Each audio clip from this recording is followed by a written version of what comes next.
I don't ever slow up, no I don't take shit. I got no love for the fakeness. If you wanna play tough and wanna hate this, I'll always show up. I don't ever slow up, no I don't take shit. I got no love for the fakeness. If you wanna play tough and wanna hate this, I'll always show up and make a statement. I don't ever slow up, no I don't take shit. I got no love for the fakeness. If you wanna play tough and wanna hate this, I'll always show up and make a statement. Everything I do so instinctive. Good evening, ladies and gentlemen, degenerate sleuths of the night.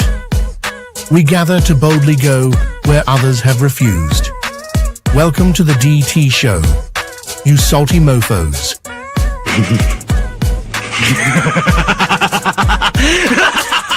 A man accused of killing 4 college students is behind bars, and he has ties to northeastern and central Pennsylvania. State police say 28-year-old Bryan Kohberger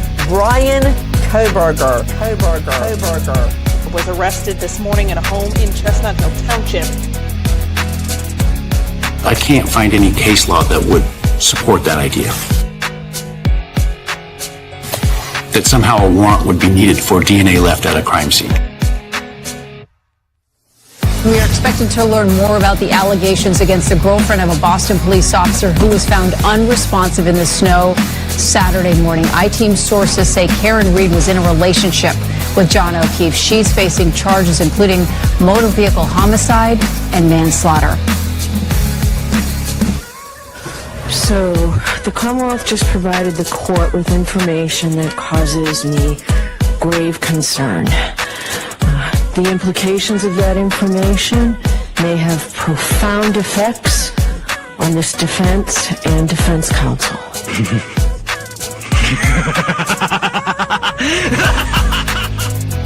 So, get your popcorn ready and your choice of drink.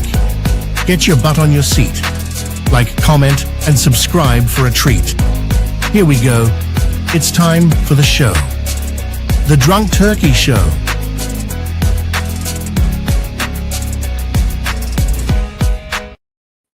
What's up, everybody? Welcome back to the show. I don't know why that happens sometimes. Puts me in the corner there, putting baby in the corner. What's going on, everybody? Hope you had a great time, great weekend. Hope you guys are safe. Man, a lot more sad news coming out north of where I'm at. I'm out in San Antonio, guys. Kerrville's just a hop skipping away, and more sad news coming out there. Our thoughts and prayers go out to the family out there, families and those affected by the floods of the Guadalupe River, and also a little bit further north outside of Austin, they had some flooding as well. So horrible times. Hope everybody's safe out there. Check on your loved ones if you haven't talked to them in a while. You guys, time is you never know when time is up. You know what I'm saying? And so, without further ado, let's talk about today's show. So today, what we're going to be doing is we're going to be going and talking about the Bryan Kohberger case. There's been quite a few more people that have come out here recently, started talking about their experience with Bryan Kohberger. There was a docuseries or a documentary on Peacock here recently that had a young lady come out who was a student with Bryan Kohberger at WSU, and talked about her experience with him and some of the experiences some of her friends had with him. And then there was an article on the Idaho Statesman, that came out that has a few more friends and former friends of Bryan Kohberger come out and talk about their experience and their thoughts on the plea and everything else in between. So without further ado, let's get into it. Hit the like button, hit the subscribe button, ring that notification bell. We're going to start off first with the what was in the Peacock documentary. Now, I have adjusted some things. I've gotten copywritten, guys. I'm not going to lie. Dateline and all these other guys, they'll hit me with a copyright. And so I had to adjust some things so that way it doesn't come out that way. So I had to really adjust things. So without further ado, this is one of the students who was in class at WSU with Bryan Kohberger. Why don't you want to appear on camera? I'm afraid of Bryan Kohberger. As a teacher's assistant, Bryan was very smart, but a lot of people considered him like a harsh grader, especially towards women. And a lot of the females said that he was sexist and he was disrespectful. So first and foremost, she starts off saying that she doesn't want to come out on camera because she's afraid of him. Now, this documentary obviously was filmed before Bryan Kohberger pleaded guilty for 5 counts, 1 count of burglary, felony burglary, and 4 counts of murder. And so I don't know, maybe she was afraid that he may come out. Maybe she's afraid of some of the people who are in the Bryan Kohberger movement. I call them pro burgers. Maybe she's afraid of those type of individuals. They have harassed and gone after everybody and anybody in this case, anybody that has popped up, a name, a face, anything of the kind. The pro burgers have attacked and said that they were somehow involved in the crime. Everybody, I mean, anybody, the neighbors, the people at the grub truck, people at the corner club, you name it. I mean, at one point there was somebody saying that Bill Thompson and Chief Fry had something to do with it. It's insane. It is insane, the conspiracies that they believe. And now there's one conspiracy that Ethan had something to do with it. It's ridiculous what's out there. But I think maybe that's what she's more afraid of. Maybe it's a combination of the two. But she also says that Bryan Kohberger treated women differently, graded them harder. Some of her friends considered him sexist. Yeah, interesting. Someone who was in the same class as me mentioned how she personally had an experience.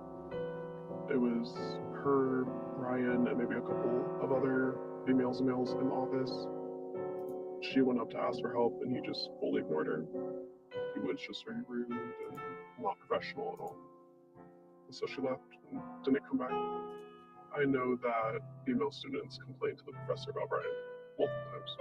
When the murders first came out, Washington State University said it wasn't really our business. So we continued classes right after the murders, like nothing happened.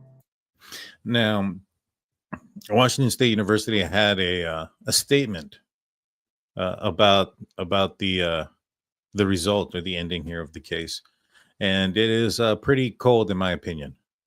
I wonder if they're worried about something, perhaps a lawsuit. Perhaps we're going to find out some things once everything gets released, that maybe Bryan Kohberger had access to certain things, maybe chemicals, maybe some other stuff that aided him in his in what he did, whether it was in the actual act itself or the cleanup or preparation of or something. I mean, if he took something and they weren't aware of it and they should have been aware of it, maybe they are somewhat, I don't know. I can't answer those questions, but it just seems kind of odd that their statement, and we'll read it here in a little bit, is literally 2 sentences. Bryan still showed up to class. Bryan, before the murders, was very put together, shaven all the time and had his hair done. But after the murders, before Christmas break, there was less time put into his appearance.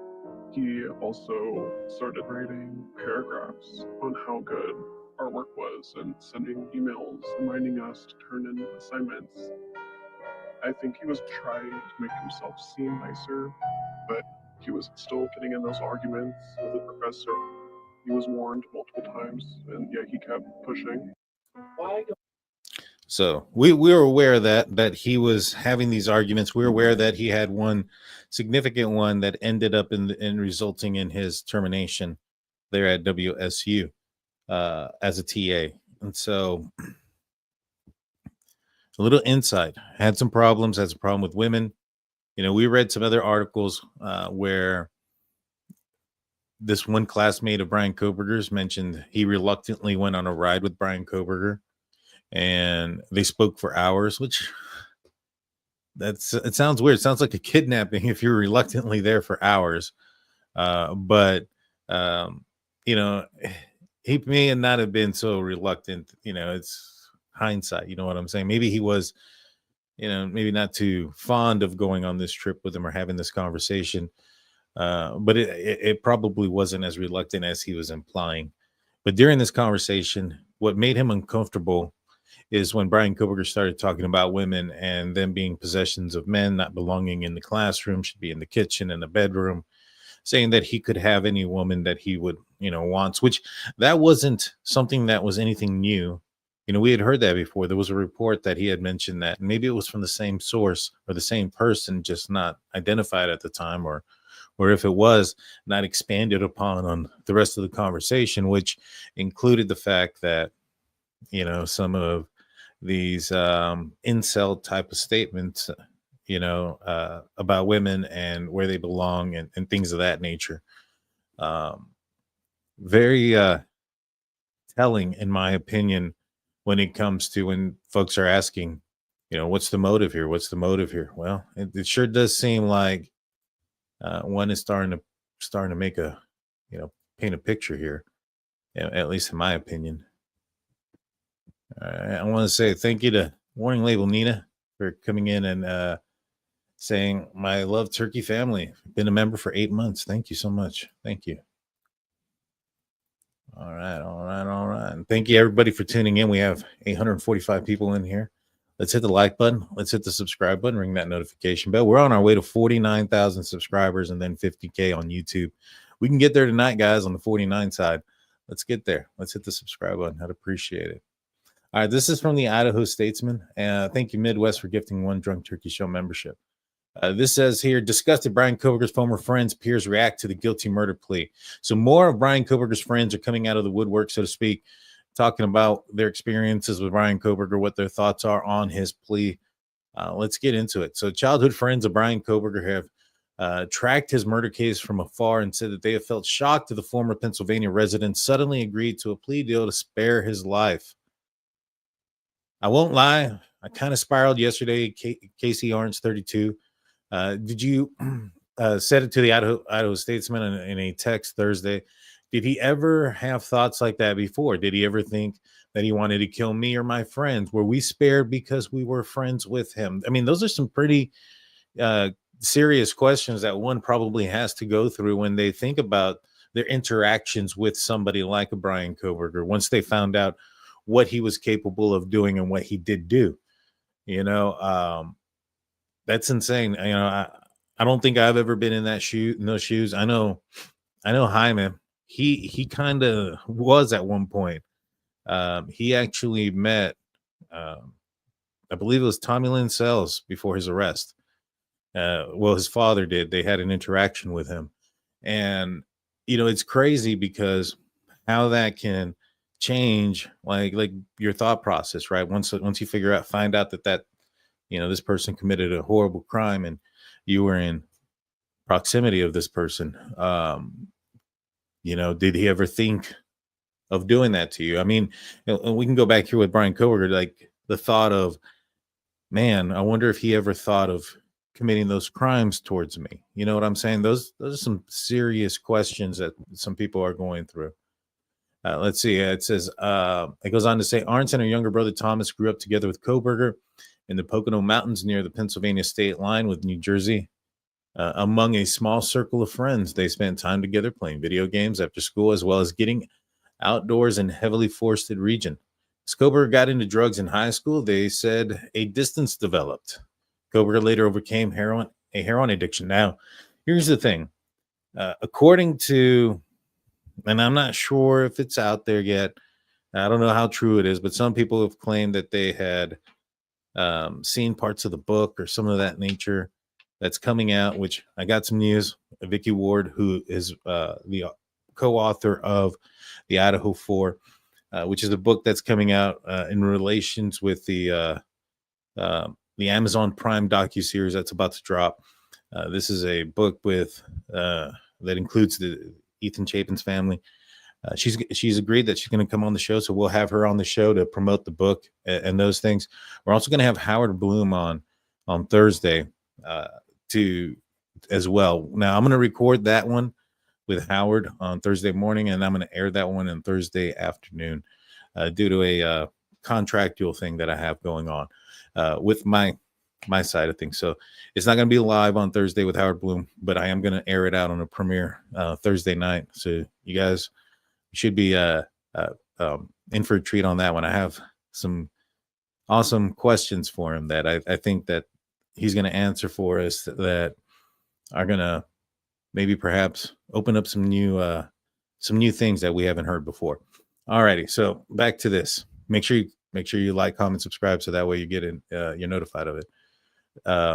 Back to what I was saying. So according to what I've heard in the book, and I think I've read this somewhere, maybe it was in Howard Bloom's book or something, that Michael Kohberger made the statement that his son wasn't the same after the drugs, and that the drugs changed him, so to speak. So, Miss Arntz had a relationship with him, a closer relationship before the drugs, but she did still have somewhat of a relationship afterward. It just wasn't as close. But, I just wanted to point that out. All right. With a sporadic exception, they hadn't spoken in years, which made his arrest at his parents' Pennsylvania home in December of 2022 so startling. He had been their awkward, chubby teenage friend, and heightened ability to observe and wit to match, they said.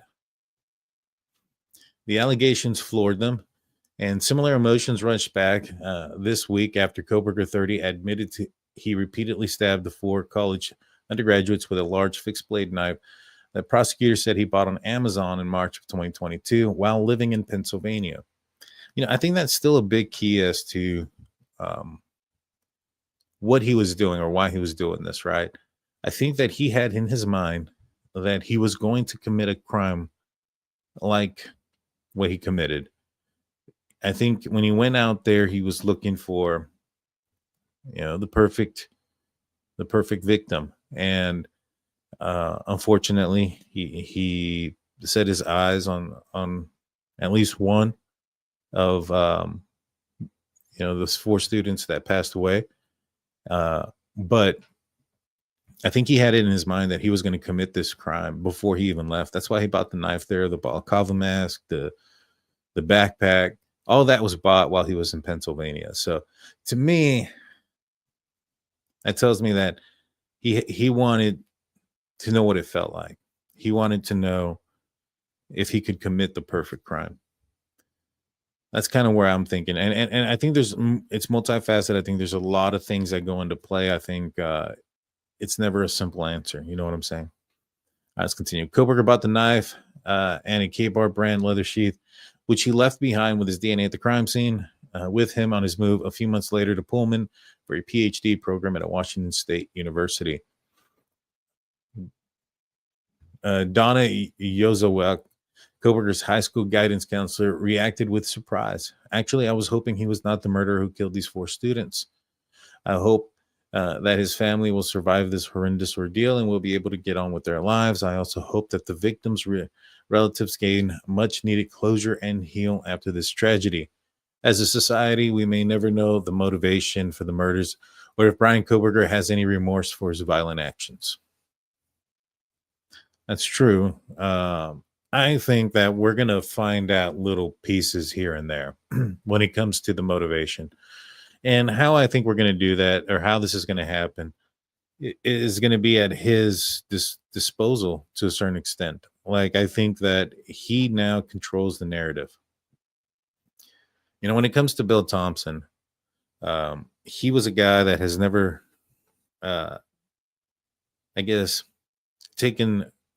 he's never prosecuted a death penalty case to the full extent. It's always been pleaded down, including one hearing that was sent to me where another University of Idaho student had stabbed 2 other students. And the judge even said that there were clear factors for aggravating factors for a DP, and Bill Thompson decided still to just charge the guy with murder too, so that wouldn't be an issue. To me, I think that Bryan Kohberger wanted to spare his life, one, but I think that Bill Thompson jumped at the opportunity to not have to try this case to its full extent. That's just my opinion, based on what some of the things I've seen. And I don't know. To me, it was like when I joined the Army. When I joined the Army, I knew, and this was during 9/11 when all this was happening. I joined right after that. I knew that more than likely there's a possibility that if I go shipped off to war, that I may have to take somebody's life if I had to. It's not something I wanted to do. It's not something that I want to do or any of those type of things, right? But I signed up to be in the military. You know, for Bill Thompson, he signed up to be a prosecutor, and he wanted to prosecute death penalty cases. He should have known what he was signing up for. And if he was going to not have the backbone to follow through with at least trying, because that's the point, right? It's because to me, I'm no one to say what justice looks like to some of these family members. Only the family members can. And some are okay with what happened. Some aren't. And I think, you know, you have to look at it as totality. And with those that aren't, I mean, they're the ones that lost a family member. They're the ones that know what justice looked like, if any at all. You know what I'm saying? And so to them, I think that they would have preferred, even if the outcome wouldn't have been favorable, for them to have at least tried. And that's where it's just the unfortunate situation, in my opinion. Well, anyway, so according to this, I think that Bryan Kohberger, in some ways, the evidence was strong against him. I think he knew he would have lost. Had he lost, he still would have had appeals. He would have still had to keep up the facade, keep up the act that he's innocent, that he didn't do it, blah, blah, blah. Now that he's admitted his guilt, now he can get his story out there in the manner and the way that he wants. He can control it. And that's a win for him.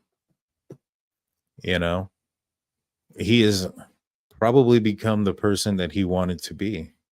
He wanted to be known for doing something. He wanted to be a part of this, in my opinion. He wanted the publicity. He wanted to be Ted Bundy. He wanted to be BTK. Those guys didn't become who they were, you know, until they got caught. Now he's the guy that they're going to go study. He's the guy that they're going to ask questions about.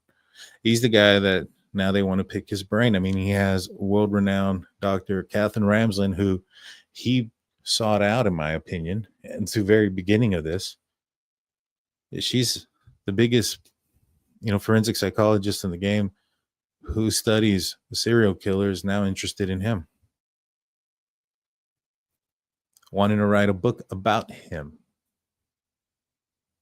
So in a way, now he's won. He's got what he's wanted. And when I've read what the Goncalves family have written, you know, one of the other things was, yes, they understood that there was appeals and things of that nature, but his stay on death row would be much different than what his stay is going to be here in a little while. Now, I'm not saying he's going to be in a Holiday Inn and he's, you know, it's a much better place than death row, but he may have more rights / access to more things than he would have had he been on death row. And so I understand why they're so upset about that. All right, let's continue. Kohberger's admissions in court finally put a questions of his culpability to bed for Jack Bayless, 31, another of their group friends at the time. You wouldn't plead guilty to it unless you did it, he said in a phone interview Thursday. If you were framed, you'd be fighting tooth and nail.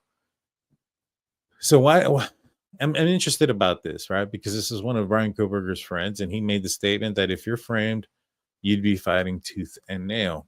Now, we hadn't heard Bryan Kohberger's defense side of things yet. According to what some people have said about the book, and I think that's where they said it's coming out of it, is that Bryan Kohberger, maybe it wasn't here, I may have read it in here, that Bryan Kohberger's dad had mentioned to some people that this was a frame job, that he really didn't do it. I wonder if that got to Mr. Bayless here, because he's bringing that up. If you were framed, you'd be fighting tooth and nail. Kohberger's decision to take people's lives was additionally disheartening, he said, because he had kicked his drug habit and seemingly had a life direction.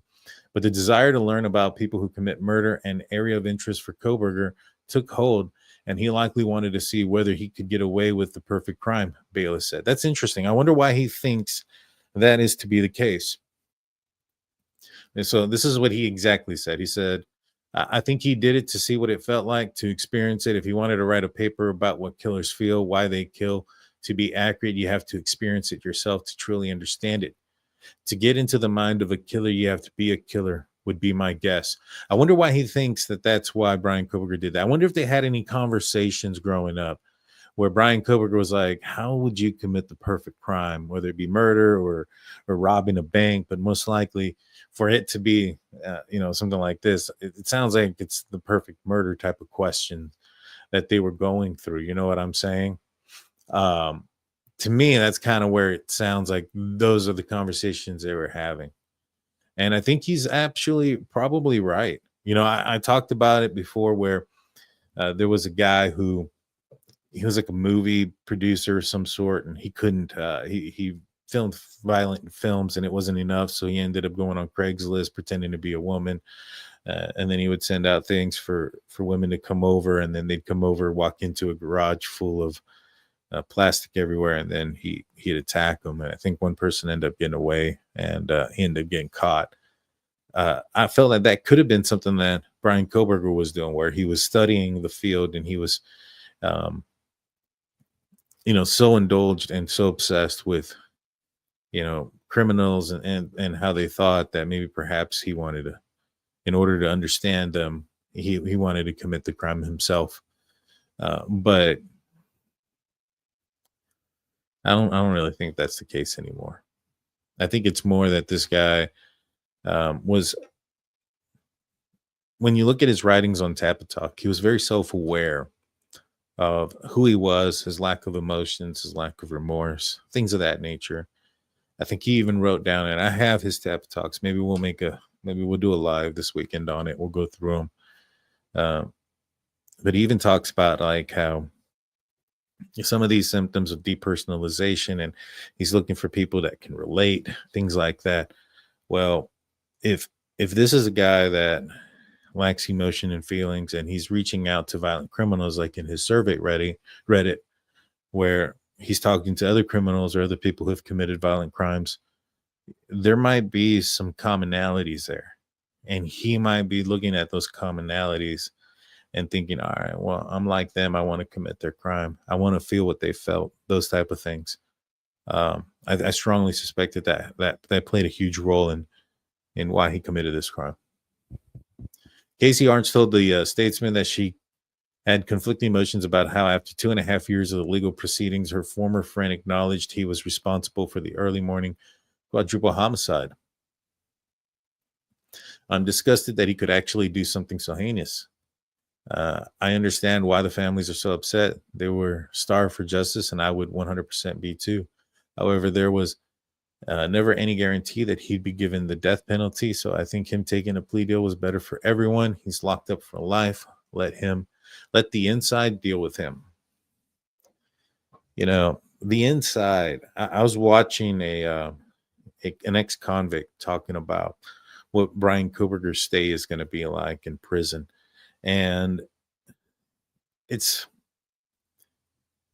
going to have, and what he said is, you have him going, because he's eventually going to go into general population. It may not be right away, but it's going to happen. And when it does, he's going to have a bunk mate.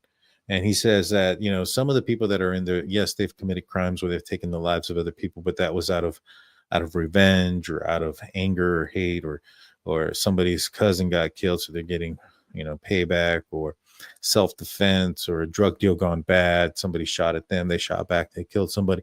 What Bryan Kohberger did was he went in there and meticulously took the lives of 4 people, carefully, one by one, well thought out, planned, and he did it just to feel what it felt like.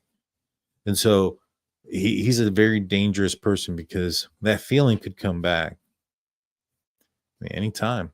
Now, if he goes out there and he commits a crime like that, then, most likely they're going to put him by himself after that. But,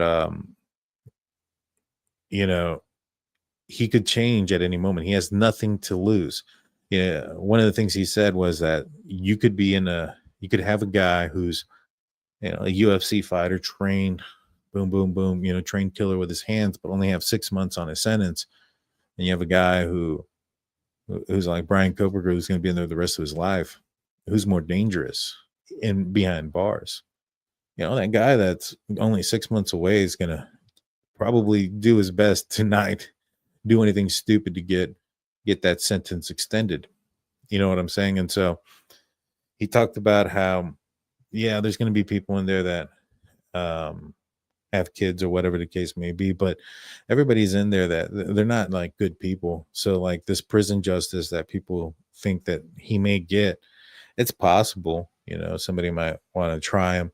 I think and I've said this before, I think if anybody tries Bryan Kohberger, it's not because of what he did, it's because of who he is, and they're trying to make a name for themselves. You know what I'm saying? It's he said that there's people that have done things to children, done things to women, done things to a lot of different, the elderly, and they're all in there. You know what I mean? He's probably going to be close to those type of people in his block. And so they're not going to really care for what he did. But if somebody does something to him, like I said, it's going to be because, all right, well, that's somebody famous. That's the guy that committed the 4 homicides. He's the big bad wolf. They may try to do something and harm him to make a name for themselves, more so than some sort of act of courageousness or whatever you want to call it.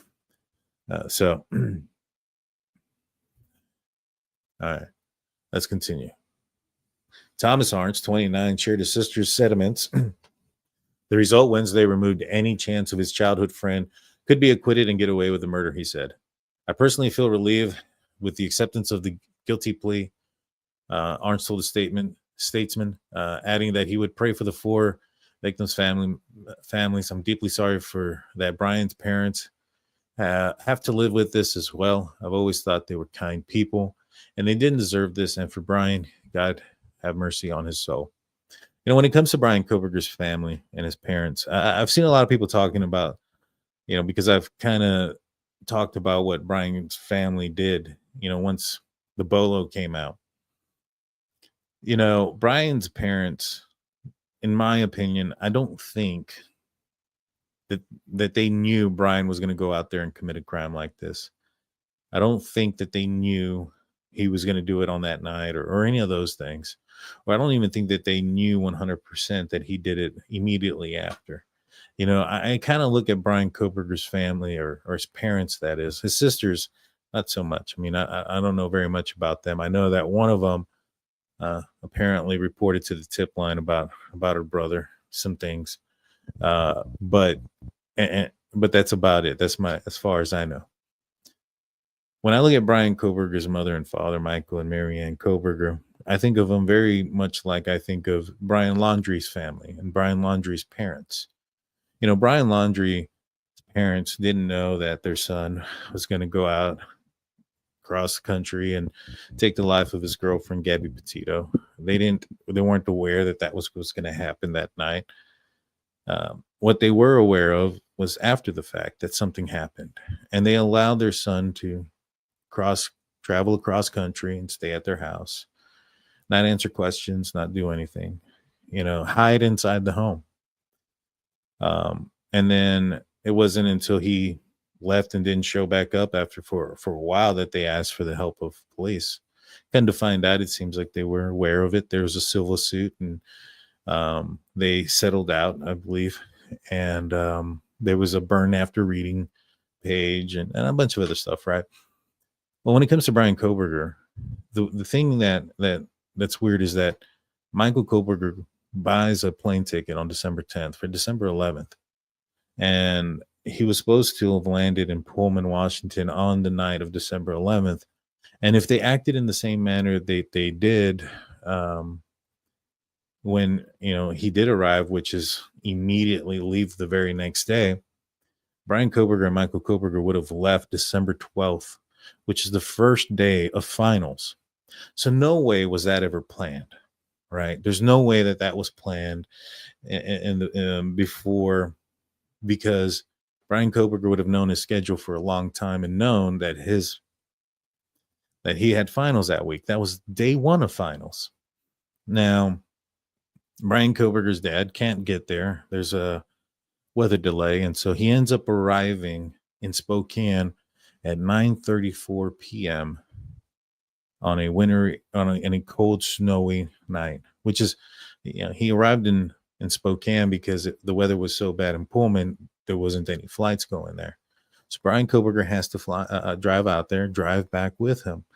Now it's a 2-hour drive on a clear day from Spokane to Pullman, and the weather conditions at night on a windy road is probably going to take you a little bit longer. Yet they still left immediately the next day on December 13th.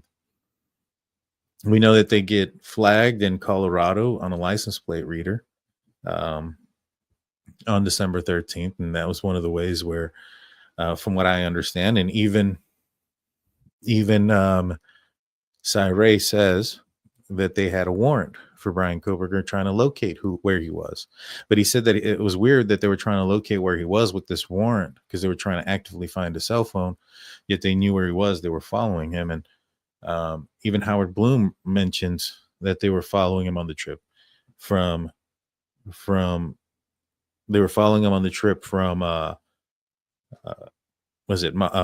to Albrightsville, Pennsylvania, but they had lost him. Remember? Now, from what I understand, and Howard Bloom makes it seem like they were onto him by the time that he pulled into Albrightsville, Pennsylvania on December 16th. Weird thing about that is that the IGG didn't come back to December 19th. So how were they on to Bryan Kohberger beforehand? I remember that tip I said. Now, I don't know. Maybe the tip was after. But to me, it sounds like if somebody tipped the FBI and the FBI were on to you before the IGG came up, maybe it's because of that tip. Just me connecting dots there. Now, they're on to him. The IGG comes back December 19th. That's when they end up notifying Moscow Police Department. And they go out there to go get the whole DNA and the sequence, and everything goes on after that. But when it comes to Bryan Kohberger's parents, you see what Brian Laundrie's parents did was they allowed their son to travel across country and stay at their house and not answer any questions or speak to police. The difference here is Bryan Kohberger's father actually flew across country and helped immediately get that car out of there. Now, why? Obviously, I wasn't there, so I can't say with 100% certainty that they went out there because they were afraid that Bryan Kohberger was going to be picked up. But if Bryan Kohberger's sister did tip it in right after the bolo, and they changed things really fast as far as Michael Kohberger now going out there, flying out there immediately, and also taking the car out of there immediately. That kind of looks kind of suspicious. And then it gets even worse because now Bryan Kohberger flies across, they drive across country, and then they park his car in the garage and leave it hidden from outside view. And when it was found, there was a bucket of cleaner next to it. So it was being actively cleaned, over and over again, all under the Kohberger roof. So you see where I say that, hey, I don't think Brian Laundrie's father and mother knew what their son was going to do, or maybe they weren't aware of his capabilities. And I don't think, Michael and Marianne Kohberger knew that Bryan Kohberger was going to go across country and commit these murders. But I do think that they tried to help their son when things got kind of weird. So you guys let me know. You let me know what you guys think. All right, let's continue. For Ben Roberts, this is somebody else. This is Ben Roberts, 33, a former criminology grad student, colleague of Kohberger's at WSU. Wednesday, guilty plea felt past due. What surprises me at this point is that it dragged out so long, as I thought that a plea deal would never be reached, Robert told the Statesman by phone Thursday. My general impression was that he was not going to stop fighting it, and that all of a sudden have to have this about face was very surprising, but a pleasant surprise. Interesting. Roberts spent several weeks just a few desks away from Kohberger in the days leading up to the close of the fall of 2022 semester. Just days and weeks after the murders, His graduate school classmate rarely exhibited much in the way of emotion around him, but also did not necessarily set off any red flags, he said. I noticed that unless he was deliberately trying to put on an appearance, if he didn't have to have the mask, he was kind of non-existent or hollow, I guess, Robert said. It's kind of like you're staring into an abyss. There's something human supposed to be there, and it isn't. He's talking about his blank stare. Now, one of the things that I find kind of weird, right, is that so many people had these interactions with Bryan Kohberger. Even his lawyer and his attorneys warned the judge and wanted to warn the jury and everybody about his rigidness and his blank stare and this, that, and the third. Yet Dr. Catherine Ramsland says that she was fooled by him and that he seemed normal and that he was polite and this, that, and the third. I wonder if maybe Howard Bloom is more right than wrong about Bryan Kohberger. Maybe he was affectionate or had feelings of some sort towards Dr. Ramsland that made him seem different towards her. Because I can't see that some of these folks who are seeing this, now this is also past tense, this is Monday morning quarterbacking. These are guys that are looking at this, knowing what he's done and looking back. But I can't see that these warning signs here and these red flags wouldn't have been caught by Dr. Ramsland unless Bryan Kohberger was really maybe really feeling something. Maybe. I mean, she talks about how there was no email correspondence between her and Bryan Kohberger since he left Pennsylvania, and that Bryan Kohberger had not reached out to her since his arrest. So that means a couple of things, right? Correspondence means that there's a back and forth. And so what that tells me is that Bryan Kohberger emailed her during his time at WSU, but it was unprovoked. It was a random email sent to her, or at least one, and it was not responded to. Because why not say that, she has not gotten any contact or hasn't received any emails from Bryan Kohberger since he left DeSales University? Why say there's been no correspondence since he's left and that he has not contacted her since his arrest? It kind of implies that he tried to contact her before his arrest.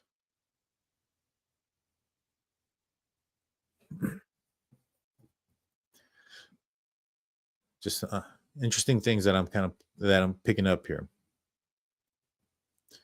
All righty. So this goes on to say, a casual hunter, Robert, said that he felt bad in the past when he shot and killed a deer. He said he couldn't even fathom stabbing a person to death. I just can't even begin to get inside the head of somebody who could do something like that and then attend class like it's business as usual. That's just completely alien to me.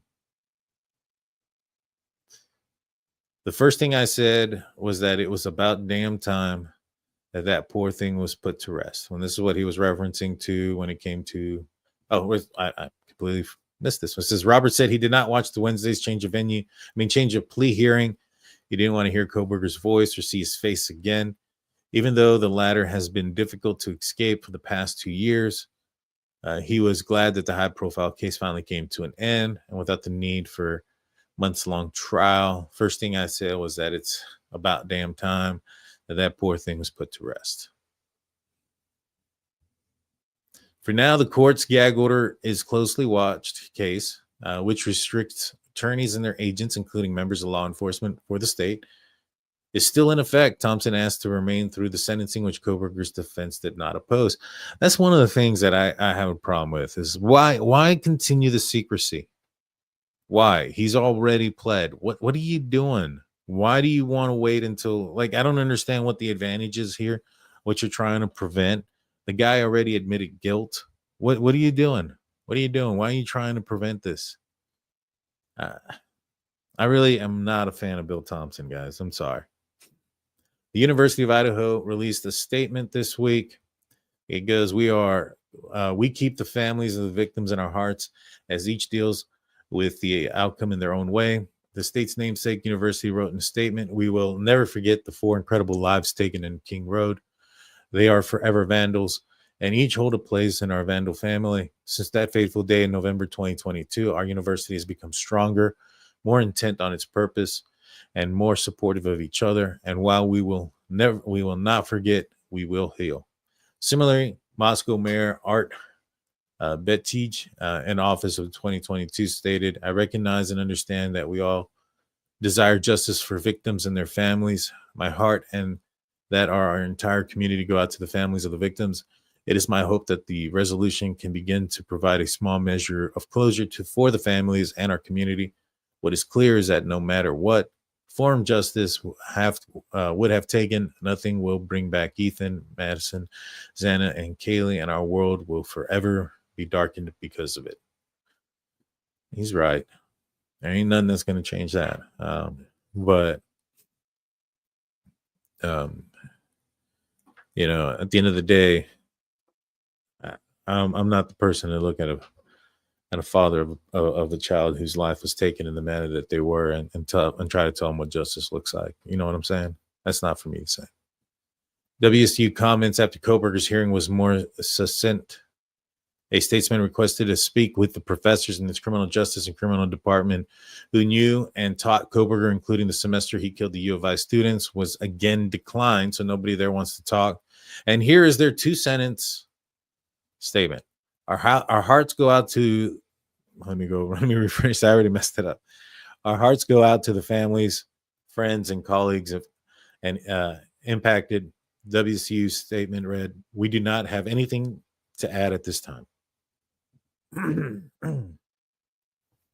So our hearts go out and we have nothing else to add. Pretty effing cold, if you ask me. Not even an apology. We should have done a background check on this SOB. None. I'm not saying that they didn't do a background check. Maybe they should have looked a little deeper. You know, him being forced to resign from his job as a security officer was there. There had been some reports at Northampton. Could have done better. But again, things are, at least apologize, something of that nature. Because I don't know. I just feel it's cold. Two word sentence. Our hearts go out and we have nothing else to add. That's after Wednesday's hearing. One main question remains on everyone, including the victim's family, is why. That question was in the mind of Casey Arntz. I wasn't as close to him as my brother or my other friends, but we still hung out and talked aloud. He was in my parents' house. I was alone with him. I guess the one thing I would say to him is what everyone wants to say to him is, why did you do this? Why would you take the innocent lives of 4 beautiful people? I can't even begin to imagine what he would say. How does someone justify their actions when they're so morbid? I agree. I mean, what would Bryan Kohberger say when he would say why? I mean, if he were to come up with the truth and actually speak about it, it'd probably be something very similar to Dennis Rader. This guy to me lacks imagination.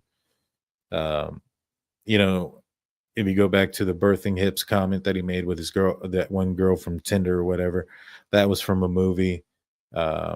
His writings in Tappa Talk about a mask and this and that was very eerily similar to Patrick Bateman's monologue in the beginning of American Psycho, and including the pictures that he took, the selfie and the thumbs up, which was very similar to Ted Bundy. He had the sweater, like the, with the sweater, the hoodie on, like the thumbnail.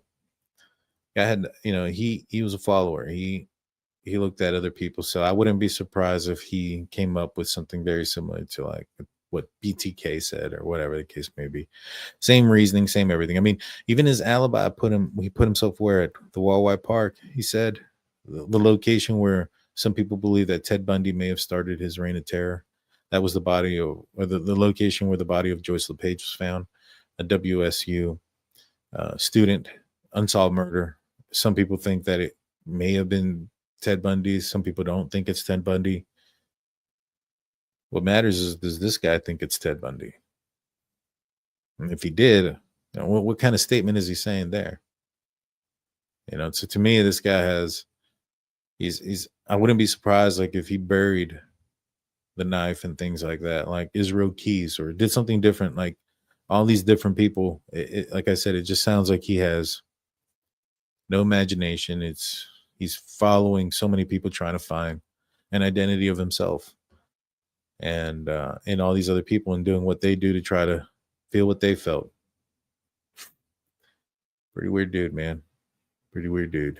I answer some of these questions, guys, and then we'll call it a show. I want to say thank you to Casey for being a member for 7 months. Thank you so much. Karen Thompson, been a member for 3 months. Thank you. Let me remove this real quick. I'm going to move some things around, put you on my bigger screen, guys, so that way I can read these better. All righty. Do you think the 23rd will be live streamed? I think it will be. I was proud of Bethany and DM for being at the plea hearing. I was too. I was glad that they were there. Strong individuals. They didn't have to be there. They were supporting their friends that they lost, their roommates. Shows a lot of strength and courage. Stream Blonde, what's going on, Blondie? Gifted 1 Drunk Turkey Show membership. Thank you so much. Thank you. 28 member for Mountain Mama. 28-month member. Wow, over 2 years. So happy to be a part of the Turkey crew. Thank you. Again, guys, we're going to have Howard Bloom on Thursday night. I'm going to do a show tomorrow night also. I got something working. I'm going to do a show tomorrow night, but Thursday we're going to have Howard Bloom on. And then Vicki Ward has also agreed to come on. She is co-author of the Idaho 4 book that is coming out, I think, on July 14th. It's supposed to it's in connection with the docu-series that's coming out in Prime. That is, I believe, Ethan Chapin's family are big contributors, or big part of that docu-series. So is Elena, who we had on the show just the other day. So we're going to end up getting the one of the authors of the book on the channel to talk about the book and their experience and stuff like that. Artworks comes in with $4.99. I wonder if one of the reasons BK was so enamored with Dr. Ramsland was he saw her as the one person in the entire world who could understand his dark side. You know what? That's an interesting point there, Artworks. I think you might be onto something there. That's absolutely fascinating. I think you might be right there. Mountain Mama, $10 comes in. I want to thank everyone for the messages and the prayers on behalf of my during my illness. Love to all. I'm so glad you're feeling so much better. I'm glad you're back.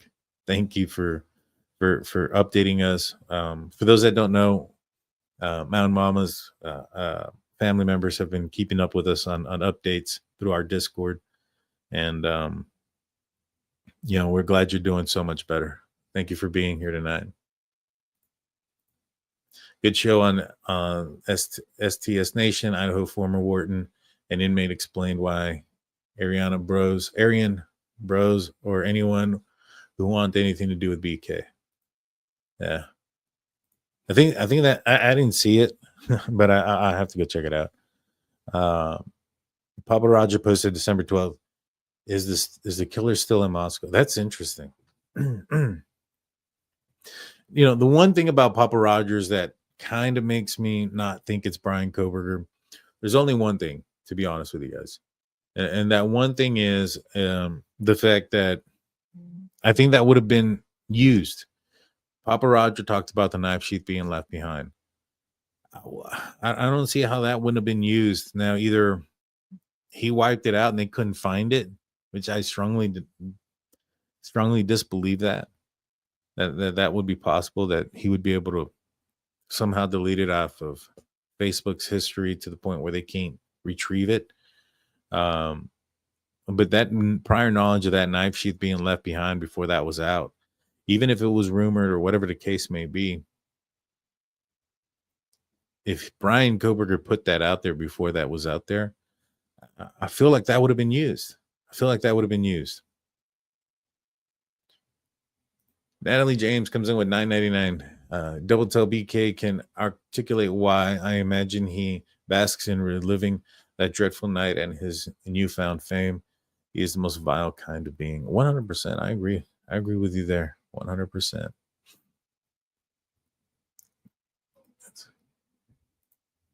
I want to make sure I'm not missing anything.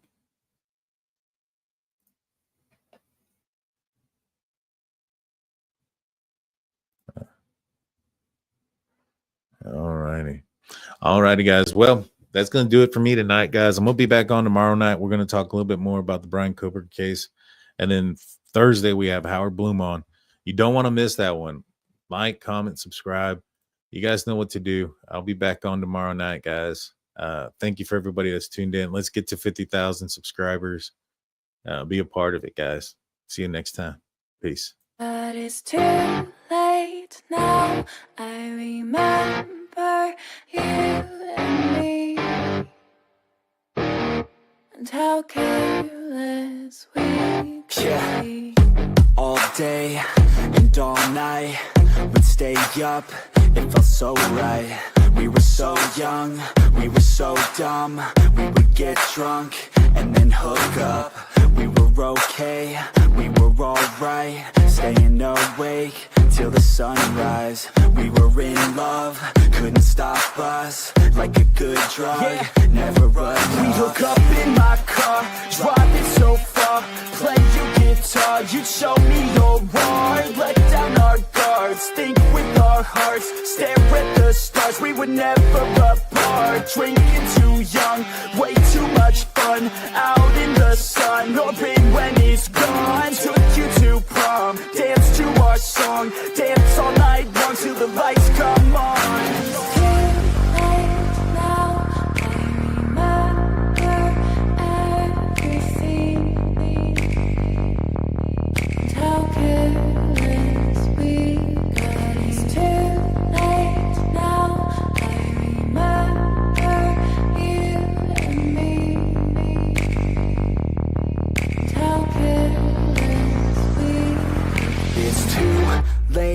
Now I remember everything, and how careless we could be, and how careless we could be.